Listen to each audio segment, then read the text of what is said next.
Real quickly, some ground rules for everybody. Questions are key. When we thought of this concept a while back, and talking to many of you or your organizations, the vital component here is your ability to have a frank and honest discussion across the room as well as with the presenters. Please don't be bashful, and if you are, either I or Matt Chase from NACO will hunt you down and you will be asking questions.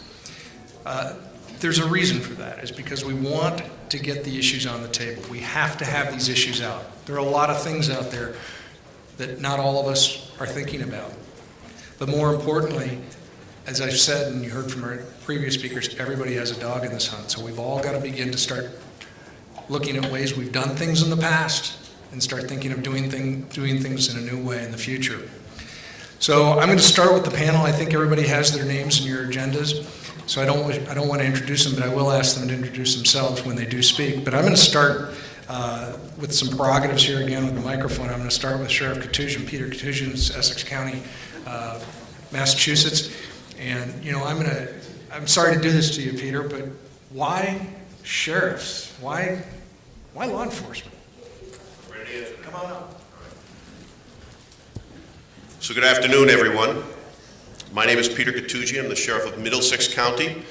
It's a county up in Massachusetts. I'm joined by a few of my colleagues that are here so that if you want different perspectives or you see them during some of these breaks, maybe you can catch them because they represent vastly different areas of our country than I do in Middlesex County. We're joined by Sheriff Evanson from Rockwall County, Texas, Sheriff Chapman from Loudoun County, Virginia, Sheriff Everhart from Hardin County, Ohio, Sheriff Morgan from Newport News, Virginia, Sheriff Wolfinger from Kootenai County, Idaho, Sheriff Nelson from Cowlitz County, Washington. We're also joined by two retired sheriffs, Byron Odakoven from Campbell County, Wyoming, and retired Sheriff Larry Emerson from Calhoun County, Alabama.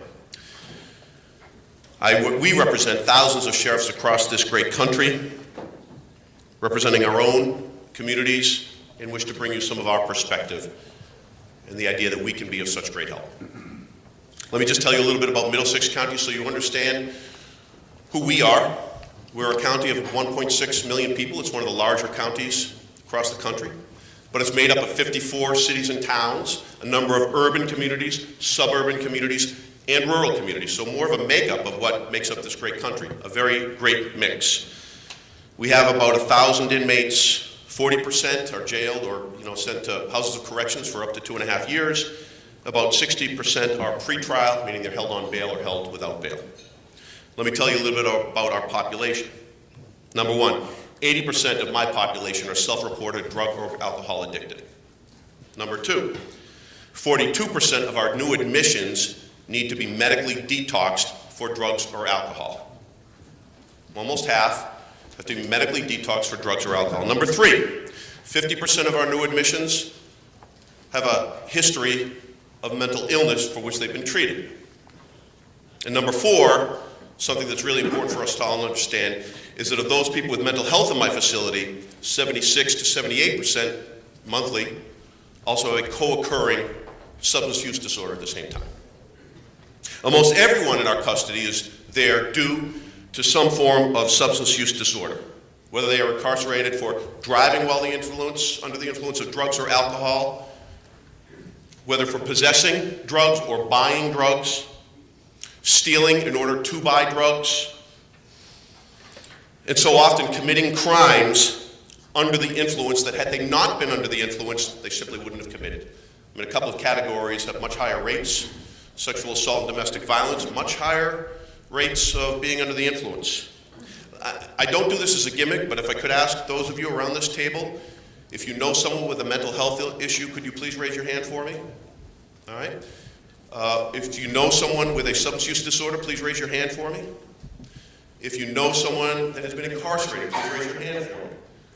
Now it looks gimmicky, but it makes that point, doesn't it? Because I've never been in a room where less than 2/3, at least for any of those categories, up to 3/4 of every one of those categories raises their hands. This proves that these are not those people, there are people, right? So what's also important is, more than just public safety, public health is an issue here with this opioid epidemic. Centers for Disease Control and Prevention estimate that in 2016 we lost 64,000 Americans who died as a result of overdoses, and 2/3 of those from opioid overdoses. 42,000 people in 2016 died as a result of opioid overdoses. 115 Americans die every day from an overdose. And as we just saw a moment ago, these are not just those people. They are our family. They are our sons. They are our daughters. They are our brothers, our sisters, sometimes our parents. They are our neighbors. They are members of our community. The sheriffs are here because we believe we're a significant part to the solution to this problem.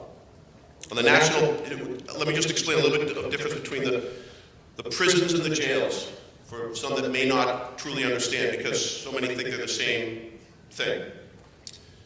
Prisons have about 1.5 admissions per year, 1.5 million admissions per year. Jails have about 11 million admissions per year. Jails are the closest interventions to the streets, unlike the prisons. Our ability and our opportunity to help people is much more significant than it is in the prisons. We have pretrial and we have sentence population. We can deal with pre-incarceration and we can deal with post-incarceration in a way that the prisons cannot. Simply put, the reach and the impact of sheriffs is far more vast than that of what we can see in the states across this great country. Now, I know that BJA, Bureau of Justice Assistance, has come close, but one of the things we're here to speak about, to ask for your consideration, and we know that BJA is coming very close, from what I understand, in making some of this happen, but it's worth mentioning because it hasn't happened yet. We know it will, but it depends on how it happens, and we just want to make sure that we're making people aware. The grant process is aimed at sheriff-led collaborations we hope can be enhanced. Not just enhanced, but driven right down to the sheriffs. What often happens in grant applications is, as they run for the state, there is a dilution of the monies that can make it down to the street level, to the sheriffs that can be helpful to their communities. The state will sometimes take a piece of the funds. Sometimes the funding is primarily used for state-led initiatives, not the local initiatives that we could run. Sometimes states will actually filter their own ideas and philosophies about how these monies should be utilized that don't simply fit either correctional facilities or our communities. And there has been times when, in my experience, and I'm sure in other sheriffs, we have said we didn't want to apply for a grant opportunity because it came with conditions we just didn't think were going to fit what we needed or we just couldn't comply with. We're not looking just for money to be given out, but to be done through a competitive process, through DOJ, working with BJA, and all the work that they've been doing and they will do. Because community-led collaborations drive down recidivism, and model programs and data-driven, results-driven programming is key. Second point that we would like to bring forth is the establishment of a toolkit program, an idea that we can find great programs that are working in communities now, vet them, test them, show the data, show the results, show the impact, package them so they're replicatable in appropriate communities down on that local level. We have many model programs for jurisdictions to replicate. We have innovation sites for local jurisdictions to replicate. The programs can be catered or designed for each community's own needs and that they need. They can be built on promising programs with the latitude to work with the partners that we know in our own communities in a way that we can work on not just intervention, but prevention. We ask for this to be used with flexibility, to give us maximum latitude to affect our communities in the ways that others may not understand. And these can be done for programs like technical training and technical assistance, diversion, identification and classification, intervention and prevention programs, detox, treatment, medication-assisted treatment, reentry, public service, messaging templates, community wraparound services, and child welfare. The myriad of opportunities that we have, and then there are going to be more that can be thought of that can have a great impact on us. Though developed, the toolkit can be developed by DOJ in partnership with, NACO and SAMHSA and BJA and all the other partners, but really importantly, with sheriffs, because we will know how they can be utilized best within our jurisdictions. Through our experiences at the Middlesex Sheriff's Office, we have a number of programs, the Housing Unit for Military Veterans, we've got the first jail young adult offender unit, we've got a medication-assisted treatment program dealing with opioids that is working wonderfully. We've got a new data-driven justice initiative with NACO and the Arnold Foundation we've just started. Well-thought-out data-driven programs have been proven to lower recidivism. In fact, data produced in our programs shows, not unlike any place else, that drug-free equals crime-free. Remember these words, because we have shown it through our programs. Drug-free equals crime-free. Now, this is not unique to Middlesex. This is quite commonplace across all sheriffs. Any one of these sheriffs, whether they have a jail of 100 or over 1,000 or more, have the same exact issues. Given access to model practices and data-driven programming and toolkits and resources, sheriffs have a great opportunity. By the way, let me say this. I'm proud of the program that we have in our jail, but you shouldn't have to come to jail to get good programming, right?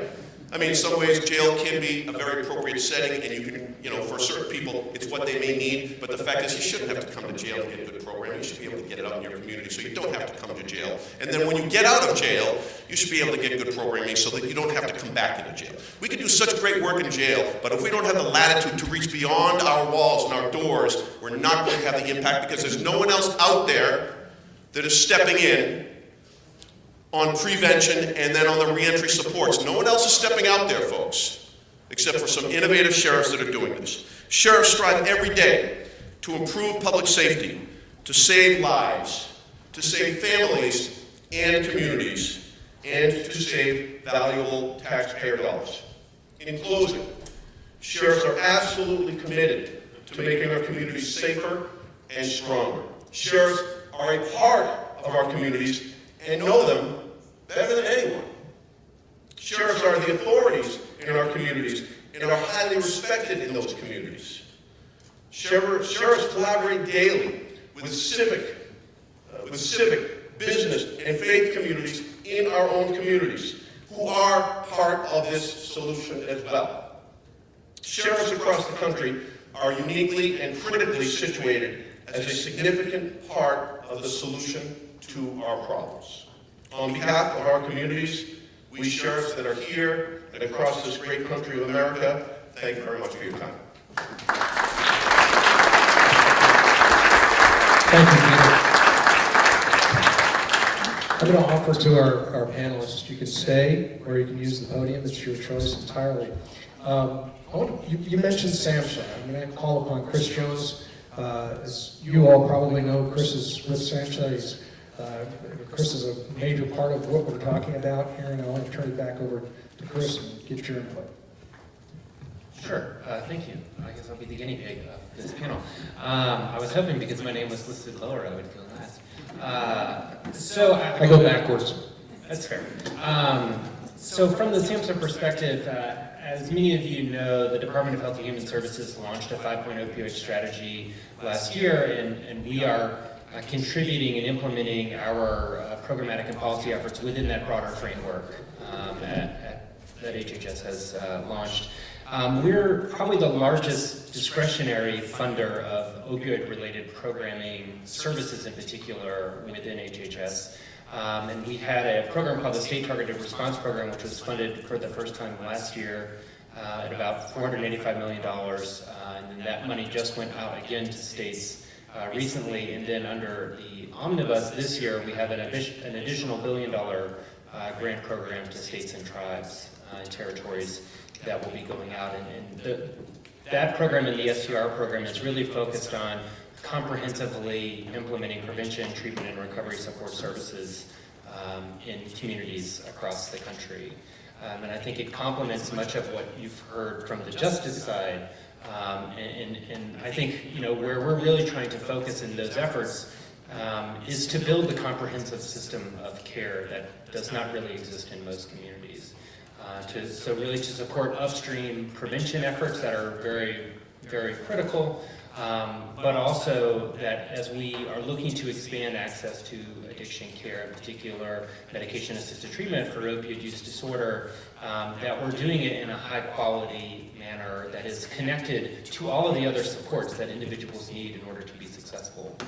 And so it's building that system of care in with psychosocial supports, recovery supports, leveraging peers, people with lived experience, to help individuals sustain their recovery. We don't want to just put dollars out to give more medications to individuals without having the other supports to actually help them in the long run. So we have those particular programs. We also have a number of other specific programs. We have two different naloxone programs. One is a state-based program, and then the other is for first responders, not specific to states. I think that's an area where we've seen really nice public health, public safety collaboration, is in training first responders and others to respond to reverse overdose. Part of our first responder program has a built-in component where the grantees are required as part of their grant to actually determine how they can use that intervention as a bridge to treatment. So we often hear people going out and then reversing the same people over and over again, and thinking about how do we leverage that opportunity to engage individuals in treatment. And so I think we'll learn a lot of interesting things from those grants as they move forward. We also have specific programs for pregnant and postpartum women, for other high-risk populations. Some of that is for residential treatment, and now we also have state-level pilots for outpatient care for pregnant and postpartum women, which I think is an incredibly important step to understand and appreciate that women who have infants, who may have older kids, a residential treatment approach may not work for them. And thinking about having funds available so that they can engage in the care that they need, but also manage the other responsibilities that certainly would be competing for their attention as they're engaged in treatment.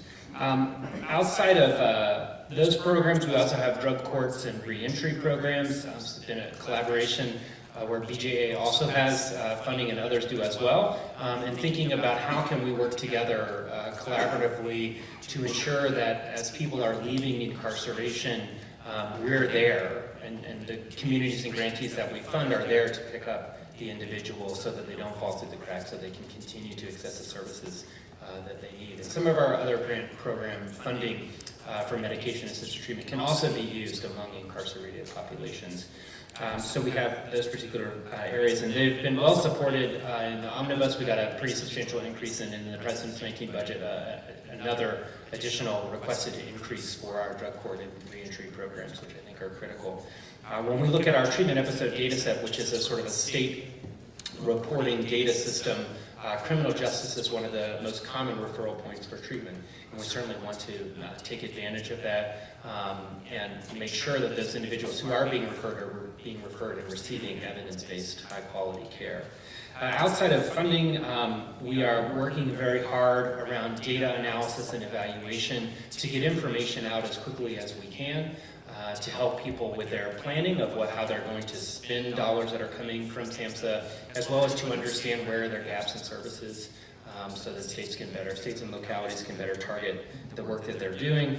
And we're also very much committed to disseminating information to help individuals in the field to implement evidence-based practices, to understand what is the evidence for different interventions. We recently launched an evidence-based practices resource center, which contains a synthesis of a variety of guidance, clinical guidelines, toolkits, other resources, evidence reviews that can be used across the substance use and mental health domains. We have a specific section for opioid-related resources, and we also have, you can search for criminal justice-related resources. So we think that is an important resource available for individuals who are looking to implement evidence-based practices.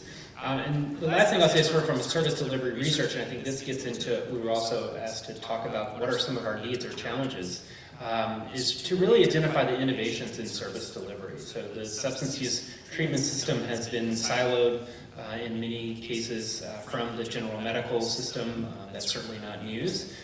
But as we're infusing dollars into the states to build capacity for treatment, prevention, and recovery, states are trying a lot of innovative things and trying to create, again, this comprehensive system of care. And we need to be studying that and as quickly as we can, helping to translate that into practice and into what others might want to do. So you've seen things like hub and spoke, centers of excellence, people using Project Echo in order to take advantage of the limited number of specialists that exist and to translate that knowledge more broadly. And thinking through how do we narrow that research to practice gap is part of the work in particular that I will take on and am taking on in the policy lab at SAMHSA, and that's the charge from Congress is to do that.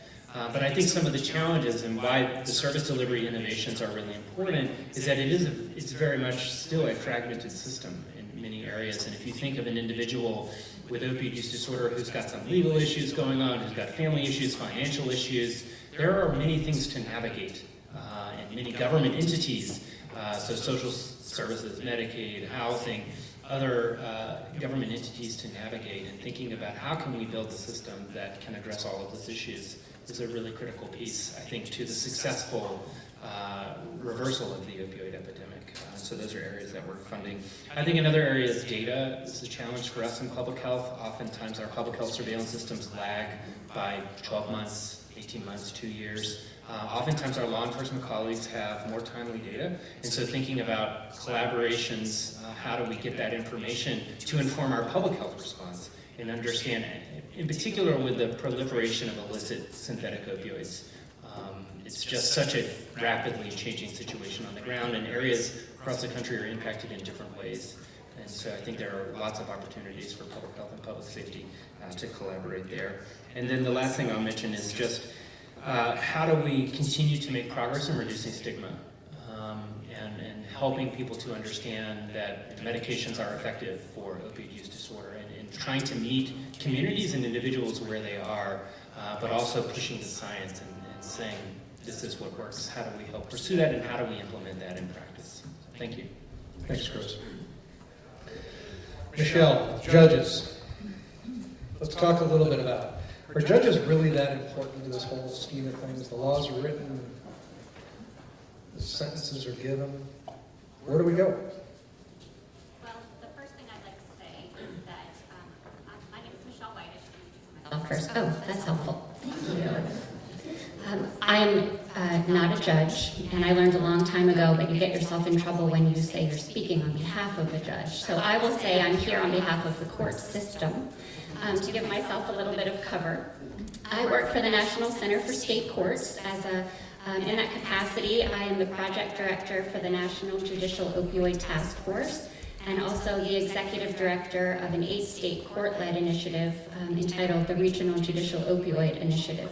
So I am here to speak on behalf of the justice system where courts are concerned. And specifically, I'm going to talk about the activities of the task force. The task force came into being last August at a joint meeting of the Conference of Chief Justices and Conference of State Court Legislatures. So these are two bodies that represent state courts, where 95% plus of all litigation in this country is heard. So quite a lot of people interact and interface with the court system, and not just the criminal justice system, but we're really talking about civil, criminal, family, juvenile, every aspect of the court system. And I would be doing a great injustice to the court system if I didn't say this several times, so I'm going to repeat myself, because I do this even when I speak to judges. The drug courts are not the only thing the court system can do in relation to this crisis. We hear a whole lot about drug courts. They're fabulous, they're beautiful. I was a drug court coordinator in nearby Loudoun County just a few years ago, and I think they are amazing. We've learned a lot from drug courts, but they're not the only thing that the court system can do in relation to this crisis. So I might say that a few times. I want to thank the National Sheriff's Association for inviting the court system to be here, because just as this is a 3-branch crisis, we want to be part of a 3-branch solution. And the court system isn't always part of the solution, though we do have quite a lot to offer. So I'm going to offer my comments kind of in 2 categories. One is obvious, what do the courts need? And the second is not as obvious, which is what can the courts do? I want to go and talk a little bit about what the courts need. What the courts need are services for those folks that are justice involved. We don't commonly say we need more judges, we need more clerks, we need more of those folks. What we need is who does all of the work outside of the courtroom for all of the folks that are justice involved. So being able to connect people to services, or ideally make sure that they never see the inside of a courtroom if they're appropriate for diversion. What else do the courts need? To be able to have access to those services and quick access. So ideally, we can have folks screened and assessed and placed in treatment as soon as at all possible, because we hope to only ever see them once or twice in the courtroom. We also need, as the sheriff spoke, jail-based services and reentry services, because the folks that are going to be supervised in the community as a result of either pretrial release or a post-sentence need pretrial officers, probation officers, and those folks need to be able to connect people to treatment. So we're big advocates for any number of services in the community. We also need those services to be available for the children and the families of people who are justice involved. And so that's another very important piece for us, is that there are folks involved in family court, that the children as small, as young as in utero and trying to prevent NAS, all the way to juvenile justice system, and folks who will go from the juvenile justice system to being young offenders in the adult system. So the full continuum of care and the appropriate level of care is also important. So access from everything to detox and residential treatment to outpatient to recovery support services. So I've talked a lot about what we need. I want to talk about what we can do. So not unlike sheriffs, courts are in every locality, in every county across the country. And we highly value what the sheriffs do. In many ways, some of the aspects of their responsibilities, probably many more than in the other agencies do, in particular, running of jails. But also something that is near and dear to anyone who has ever spent time in a courthouse, and that is courthouse security. And so very important things like access to naloxone for sheriff's deputies that are in courthouses, because if you talk to folks where the epidemic is really an issue, there are people overdosing in our courthouses and our probation departments every day.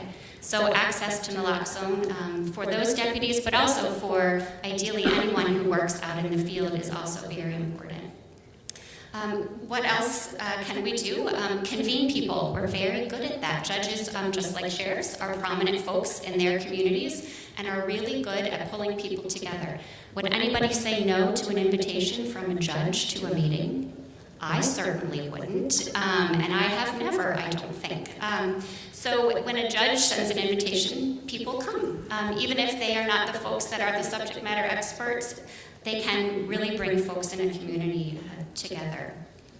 In addition to that, what we know is that not every judge has received any type of education on substance use disorders, mental health, or co-occurring disorders. So one of the things we are working very hard to do is devise a treatment toolkit specifically designed for courts, judges, and their stakeholders like probation officers and child welfare workers.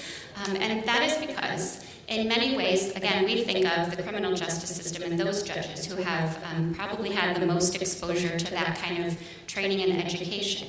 The reality is, in the most rural parts of our country, there might be a judge that presides over nearly every single type of court case. And they may have received education, and they can interact with a person who has a substance use disorder regardless of why they're in front of them, whether it's a criminal case, a family case, a juvenile case, a bankruptcy case, a guardianship case, an involuntary commitment, any number of those things. In larger jurisdictions where case dockets are very, very specific, not all of those judges who hear those cases have had that type of education. And we also know there's a lot of stigma that's still out there related to substance use disorders in general. So we want to be able to deliver as much training and education to as many court stakeholders, including judges, as at all possible. And so we're working very hard to do that. We also are here to collaborate. I try not to turn down any invitation that comes my way, regardless of whether a judge wrote it or not, to talk about collaboration, because it is very interesting to me, and when I worked in local government and state government, that often the judicial branch is kind of the forgotten branch or woefully misunderstood. And so we like to come and talk about what the courts can do. The court system is an amazing conduit to treatment, and we have this wonderful thing called accountability, where folks can be instructed to, at a minimum, be screened and assessed for an appropriate treatment intervention, and then be held accountable whether they attend or not. And so it is very important for the courts to be part of the solution where connecting people to services is concerned. So education, we're also here to learn. We don't know everything that executive branch agencies do. And so it's, I learn something every time I come to an event like this, or every time I have a conversation, and then try to share that information with the task force members. And then we are also doing some things that we hope are innovative. An example of that, as I mentioned, is our regional initiative that is an 8-state court-led opioid initiative that includes the states of Illinois, Indiana, Kentucky, Michigan, North Carolina, Ohio, Tennessee, and West Virginia, where the chief justices and state court administrators of those states have come together to really battle this issue and take it head on. But again, a lot of the membership is required to be executive branch agencies because we can't do it without you. So I want to close with saying, again, to reiterate, we believe this we can be part of a 3-branch solution to the problem, and we are here to do a number of things. Convene, support, connect, learn, educate, and collaborate. So thank you. Thank you, Michelle. That was great. Katie Mahoney, Chamber of Commerce. Some of you might have a question in your mind, how come the Chamber is here? And I've got to hand it to Katie and her organization for not only wanting to be here, but really stepping up to the initiative, because I think we all know without industry, right, we don't have an economic engine, we don't have people employed. So Katie, how can we help? What can you offer? Thank you, and I really appreciate being part of the conversation. I think we're perhaps one of the few private sector folks here at the table, in this room anyway, and wanted to share a little bit what with the group here, what we've been doing at the U.S. Chamber of Commerce. So many of you may know we represent the interest of over 3 million businesses of virtually every size sector in geographic location around the country. We also have state chambers of commerce and local chambers of commerce. So many of the words that have been and phrases that have been used around this conversation, I think apply to our organization. We are in every locality, as my colleague here said. We are a convener. We are an educator. Earlier comments about the impact of this crisis in terms of economic, social, communal are significant, and I think when we think of our organization and our state partners, really view the Chamber of Commerce both at the federal level and at the state and local level as a huge opportunity for partnering with federal and state and local officials to combat this issue. So to talk a little bit about what we've done so far, and we are just getting started. We held an event at the end of 2017 and really started having conversations about the opioid crisis from the perspective of the workforce. What are the challenges that businesses are having, whether it's in terms of recruitment, whether it's in terms of retention, whether it's in terms of finding suitable and healthy people that can do the work in certain communities.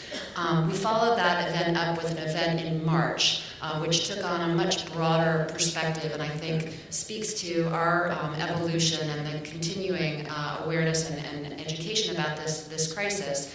And looked at it from a much more fulsome perspective. We had federal officials and legislators at the event. We had members of the administration, state chamber CEOs, private sector businesses, and businesses that operate within the health sector that are grappling with legal opioids from the perspective of insurance companies, hospitals, providers, physicians, distributors. How can we make sure that those that need these legal prescriptions are getting them, and those that are misusing them are funneled to prevention opportunities or treatment. We've engaged lots of different segments of the U.S. Chamber, and I think we'll continue to partner with state and local chambers to kind of build out this awareness and the role for business in this space. We're looking at it not only from the health policy perspective, which is my area, but also from our foundation perspective, from our education partners and education policy, from our communications team, and from our advocacy team. So looking at how can we advance meaningful legislation that's being considered on the Hill, whether that's making sure that privacy around mental health conditions are protected, but that they are flagged in a medical treatment opportunity. What can be done to make sure that there is awareness of the distribution of pharmaceuticals on a more global basis as opposed to from a individual distributor perspective. So I'll stop there. I know we've got a lot of panelists up here, but we're really happy to be part of this discussion and look forward to advancing some solutions.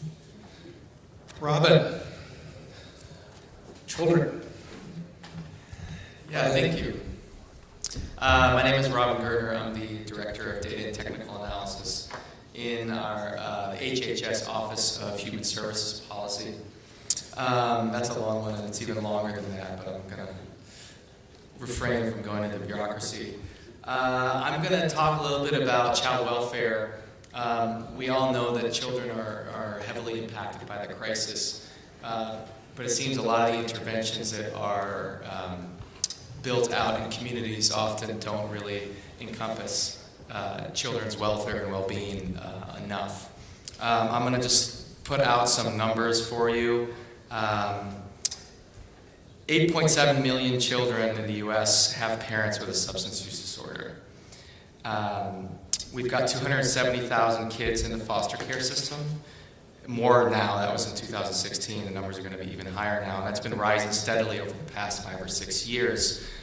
Substance use, parental substance use was reported as the reason for removal from the home in 1 out of 3 of those cases. It's actually likely much higher than that. That's just what's reported through the data systems that we get at the federal level, so it's probably much higher than that. And that's been rising steadily over the past decade as well. We know that in a community, a 10% increase in fatal overdoses is associated with between 4 and 5% increase in foster care entries. And research has shown consistently that opioids is a big part of that. So this is a really, really nasty problem. There are a lot of major challenges that child welfare systems face. A lot of these challenges you are probably very intimately aware of. They're probably challenges that you also face in whichever sector you're working in. The first major challenge is child welfare systems across the country, particularly in places that have been really hit hard by the opioid crisis, are overworked. We are seeing a significant shortage of foster care homes in a lot of communities. Child welfare systems are not refraining from removing children. If a child needs to be removed from the home, the child is removed from the home.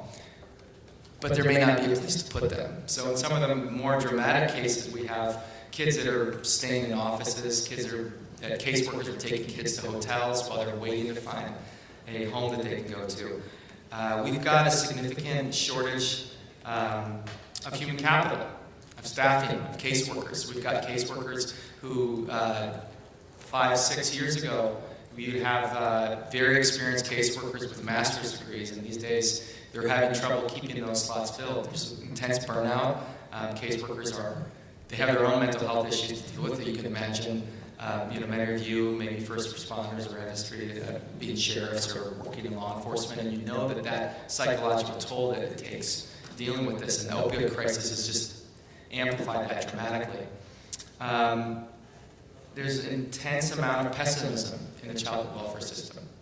A lot where we would see reunification rates, you would see judges and you would see caseworkers optimistic that a good portion of the kids that they're removed from the home are going to go back to their families. It's not that way anymore in a lot of communities, particularly communities in New England and Appalachia, where it's few and far between where a child will go back to the parent. So it's very depressing circumstances.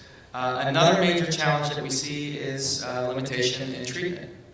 Chris talked about this, particularly treatment that's family friendly. We know there's a lot of research that medication-assisted treatment is the evidence-based practice for opioid use disorder. But we also know that you need more than just that, particularly with people that are dealing with co-occurring problems, and those can be co-occurring psychological, mental problems. They could also be housing, they could be employment. There are many, many things that go into this, and families that are involved in child welfare systems have all of that going for them. So we need to see an expansion of family-friendly treatment. We need to see expansion of wraparound services that need to go along with that. And unfortunately, as we've heard, that rural communities are particularly struck by the opioid crisis. Rural communities also typically do not have a lot of these services. A third major challenge is understanding what treatment is. What is medication-assisted treatment? A lot of communities, caseworkers aren't trained in this. They don't know what it is. They don't know how it's supposed to operate. And even if they know what it is, it's difficult to know how it's supposed to operate within the confines of the child welfare system, which have very strict timelines for how long a child can be in an unstable circumstance. A child within a set federally statutory timeline has to be placed in a stable circumstance. And so treatment timelines don't always match that. The fourth challenge I'm going to mention before going into some of the federal efforts is collaboration across systems, which we've heard a lot about, and I think the fact that we have so many different people here shows that we all recognize this as a problem. Collaboration across systems, and we're talking about child welfare systems, courts, law enforcement, and treatment, public health, education, is crucial to success. Where we've seen success in communities is where this collaboration is happening, and where we see the most challenges, the most difficulty, it's where this collaboration is not happening. And that collaboration takes place on a personal level. Caseworkers being able to talk to treatment, being able to talk to judges, being able to talk with law enforcement, happens on a data and systematic level. Data systems that can communicate, which is few and far between, which I'm sure everyone knows. But if a caseworker or if a judge can access, say, a prescription drug monitoring record to monitor the case, or can speak with the treatment center to know if a parent is following a treatment plan, this is crucial for success. Collaboration across states. We have a lot of cross-state issues. If you say, let's say you live in Cincinnati, the child is removed, let's say the father lives across the border in Kentucky. Can the caseworkers do the home inspection in time? Will the judge approve that placement? So it's very convoluted and very difficult. However, it's not all sad. There are a lot of efforts that have found a lot of success throughout the country in different places. Family drug treatment courts, which we've heard of talk a little bit, have been very successful. We've seen family courts take that model, even though they don't have the capacity to build out a family drug treatment court, take that model of therapeutic jurisprudence, collaborating with treatment, collaborating with parents, and we've seen a lot of success there. We've seen an example of a really successful intervention is called START. It's in Kentucky, and it's in Ohio, and it's in other places as well, or starting up in other places as well, which is funded. It was initially funded by HHS. It's a very successful intervention working with parents with substance use disorders and working with them with peer mentors, with treatment to retain the children. And we've seen excellent permanency outcomes there. Florida is using their state targeted response money for child welfare interventions, which is exciting. When I heard about this, I was completely thrilled that they're training caseworkers and judges on the use of MAT and some of the challenges involved. So some of the key federal efforts that I want to mention, the biggest one I think that people should know about is the Family First Act, which was just passed in the recent omnibus budget legislation. Family First does a lot of things, but does two really big things for dealing with the opioid crisis. One, it allows state and county child welfare agencies to access federally matched money to pay for treatment for parents whose children are at risk of foster care. This is the first time that this is allowed. Right now, the Children's Bureau is working really hard to figure out how to implement this, so there isn't a lot of guidance out yet, but it's really exciting. A big piece of this is interventions need to be evidence-based. So there's work going on right now at Children's Bureau to put together a list of approved evidence-based practices. The second thing that Family First does is allows federally matched funds to pay for children in residential treatment. So if mom or dad is going into residential treatment, the child can stay with them and be paid, and their board can be paid for by federal funds, federally matched funds. Just a couple other things I want to mention.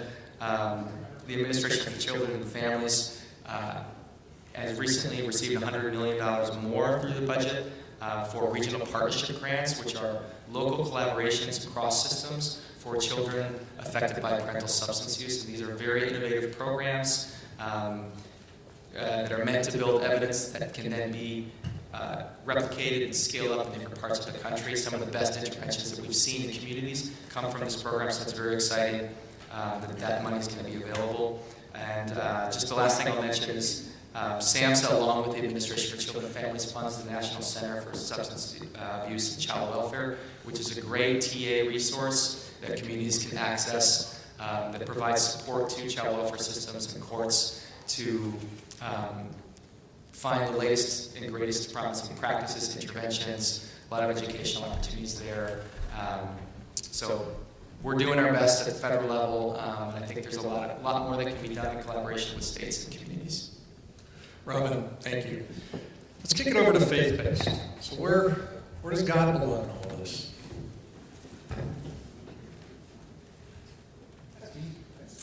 Yeah, that's easy. Is this on? My name is Jeff Pickering, and I'm glad to be here today. I'm with the Southern Baptist Convention's Ethics and Religious Liberty Commission. The ERLC is the public policy arm of the SBC. SBC is America's largest Christian Protestant denomination. We have about 46,000 churches throughout the United States, which reflect an overall membership of about 15.2 million individuals. And as an organization, we're engaging in the opioid epidemic really in two ways. The first would be awareness, and the second would be as a point of connection. So we want to raise awareness with our pastors. We're a free church denomination, which means none of us that work for the convention have any authority over all of our pastors and churches. It's actually the other way around. We serve the pleasure of those 46,000 churches. And so we really serve in an equipping role for those pastors. And we want to help them understand how to talk about opioid addiction, particularly because, as has already been mentioned on the panel, the stigma that is associated with this. And as faith leaders, we view it as our role to help break down that stigma so that that is not a barrier to our people seeking treatment and seeking help. And we recognize that part of breaking down that stigma is a recognition of how this particular crisis is unique from other substance abuse issues. So we want to help in connecting our families to treatment resources. We want to equip our pastors to be able to recognize and understand the issues so that they can then deploy resources and connect their families and their congregations with treatment. We believe that faith leaders ought to engage this crisis, particularly from our Baptist worldview. We believe that we have to engage in this crisis because we believe in a gracious God who made us in his image, and we believe in Jesus Christ who cares for the hurting and can heal the sick, and we believe in a Holy Spirit who compels us to go and do likewise. So confronting the opioid crisis is a pro-life effort. We really do view it in that way, and for our organization in particular, we are a bit of a megaphone, both speaking to our churches and then turning around and speaking on behalf of our churches. And so our website operates in that space. And so we want to confront the crisis as a pro-life effort, and we're writing articles and pointing our churches and our pastors to resources every day on our website. And it's because we really do believe that this is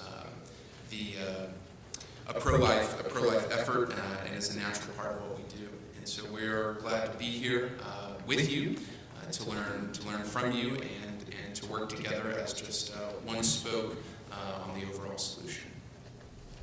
Jeff, thanks very much. I'm going to turn to somebody that I know from Ohio, who's going to talk a little bit about this from the EMS perspective. Where are you guys at? Where do you need to be? And how are you going to get there? I certainly appreciate the opportunity to be here today representing Governor Kasich and the state of Ohio, the 41,000 EMS providers in the state of Ohio, but I also represent the National Association of State EMS Officials that represent the 56 state and territory EMS offices. All of you have an opportunity to work with EMS at the state level through the state offices, and they can certainly put you in touch with local EMS agencies. I'd just like to take a moment and talk about, this is obviously a national, state, and local issue, and so touch on a few initiatives that are ongoing. At the national level, NSEMSO is working. We have a great partnership with NHTSA. NHTSA is a great supporter of a lot of the work that we're trying to do to assist the state offices. One of the items that we're working on happens to do with the naloxone administration and opioid overdoses. We've been, in the EMS field, have been administering naloxone for decades, and yet there's never been any evidence-based as to how it should be administered and how many doses that should be administered. So in a collaborative effort with the National Association of EMS Physicians and the American College of Emergency Physicians, we're attempting to answer three questions. One is how to best distinguish an opioid overdose from other non-responsive conditions. I know in Ohio, medical direction provides protocols, and so your paramedics and your EMTs operate under those protocols. And because there's such uncertainty, naloxone is administered for, in some cases, all non-responsive patients, whether they're opioid overdose or not. So we want to answer that question. We also want to answer when should we administer a second dose of naloxone or a third dose. Those questions remain unanswered as well. And whether administering the antidote more gradually, for example, through IV intravenously, can improve patient outcome and increase the likelihood of referral to long-term treatment. And so we're attempting to deliver an evidence-based guideline and model EMS treatment protocol for the pre-hospital management of patients with suspected opioid overdose. And so that's a significant ongoing effort at this point in time. The other thing that occurred, and it's been ongoing, the NSEMSO drafts models for scope of practice that are used by states, and certainly we've seen naloxone spread throughout the community. We have civilians and law enforcement, folks that are family members administering naloxone, and so naloxone adjusted the scope of practice. Originally, it could only be administered by paramedics, and it was generally through intravenously. Today, naloxone is administered by all four levels, even the most basic levels of EMS provider. At the lower levels, it has to be through intranasal or some other method where they don't have to do any mixing of medication. The other thing that we can certainly assist with is data. Through a collaborative effort with Biospatial and the University of North Carolina, we can provide real-time data on naloxone administrations. Through NEMSIS, the National EMS Incident Reporting System, we can nationally we can identify naloxone administrations and trending, and so that information is available for you as well. At the state level, Governor Kasich has initiated the Governor's Cabinet Opiate Action Team, and some of the efforts have made it more difficult to traffic drugs. I know law enforcement, State Highway Patrol, et cetera, have a great effort. We know Ohio is a crossroads where much of the heroin travels through Ohio to the northeast and to Michigan, et cetera, and so making it more difficult to traffic drugs, decreasing the number of opioids prescribed, working with informing children about the harmful effects of drugs, and expanding treatment for those folks who have drug abuse problems. I worked 7 years at EMA in my 43 years of public safety, and one thing I learned was disasters as well as epidemics are local. And certainly national policies, state policies, national and state funding are critical to success, but these issues are certainly local. And so in Ohio, I'd just like to talk about a couple of quick programs that we've seen some significant success. Struggling on the funding end, EMS, in many cases, if it's not fire-based, is like the ugly stepchild, even though it's a licensed industry, like any other medical profession, there hasn't been a lot of funding toward the provision of emergency medical services. A couple of programs.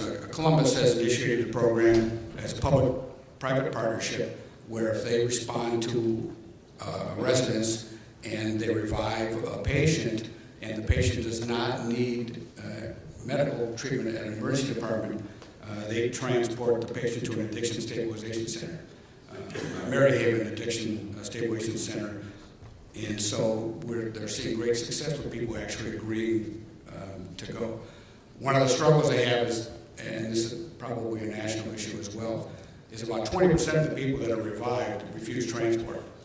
And so they don't get the services, and so they have a follow-up service that includes law enforcement and fire and EMS folks that go back to the residents and try and convince folks to get the assistance they need. Out of the 434 referrals since January 19th, 72 accepted in the program were from EMS. And so historically, EMS has been a response. I started in EMS in 1976, and we hauled a person to the hospital, and there wasn't a whole lot of follow-up. But today, EMS can be a proactive piece of your solution. And so, and in fact, in another case where we're having great success is in Colerain Township, a suburb of Cincinnati, where they developed what they call a quick response team. It includes firefighter, paramedics, police officers, as well as social service, addiction services counselors. And what they do is they pour over the police reports of overdose incidents, and they meet once a week and they go through the reports and they go out as a team and they go door to door, following up with the overdose patients, and they do an on-site assessment, both medical as well as recovery, and they help develop a recovery plan for implementation. And so it's been operational since July of 2015. They've had over 250 overdose follow-ups, and about 80% enter treatment. And what we're starting to see is maybe not a decrease in the number of naloxone administrations and overdose responses, but we're seeing the decrease, if that makes sense to all of you. Instead of 15, 20, 30, 40% a year increases, the increases are much lower today, and so we're seeing some success. I would just ask this as what appears to be the lone EMS representative in the room. I encourage you to involve EMS as you develop solutions to this problem, not only in the response and handing out naloxone and calling for assistance, but I think through a collaborative effort working especially with law enforcement and our social services and our addiction services folks, we can ultimately. I saw this in the 1970s when we were burning down every house in town, and the American Burning Report by some of you remember President Nixon was initiated, and they developed a whole slew of solutions that involved national, state, and local. And over the last 30 years or so, we've seen a significant, and it took a long time as this will, but we've seen a significant reduction in lives lost, and it's through prevention and it's through response and education. So I thank you for being here and appreciate the opportunity. Thank you, Mel. I'm going to talk about we're going to talk about the highways, right? We're going to talk about HIDA, and then we're going to talk about, I asked Brandy to wrap it up with recovery. I hope that's kind of the best way to do it. We have a bit of a schedule dilemma, so I'm going to ask you to be a little condensed, if you could. I'm going to ask the panel if you take a seat at your own chairs, because I do have a special guest that we'd like to introduce. So, John, highways, man. We got people that are out there stoned out of their minds driving. What's going on?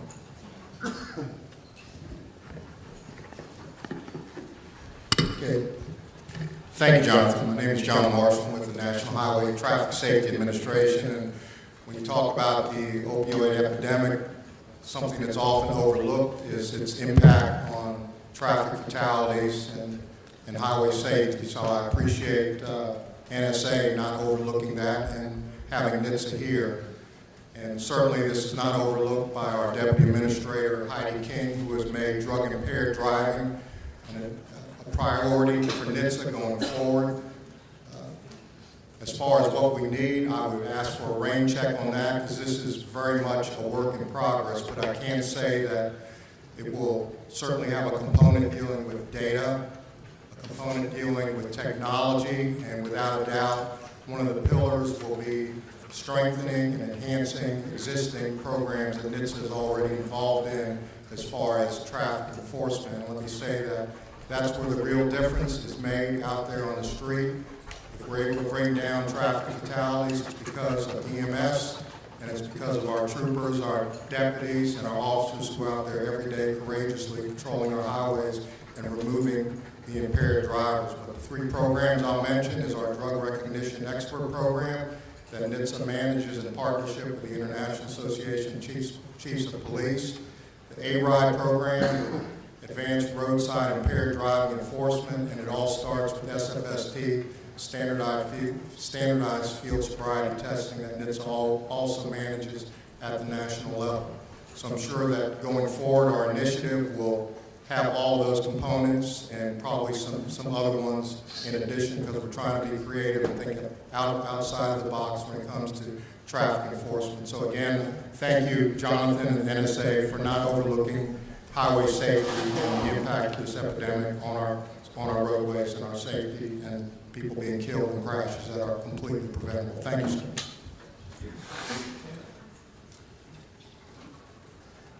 That sound you hear in the background, I apologize, but it's somebody doing their job better than any of us could do.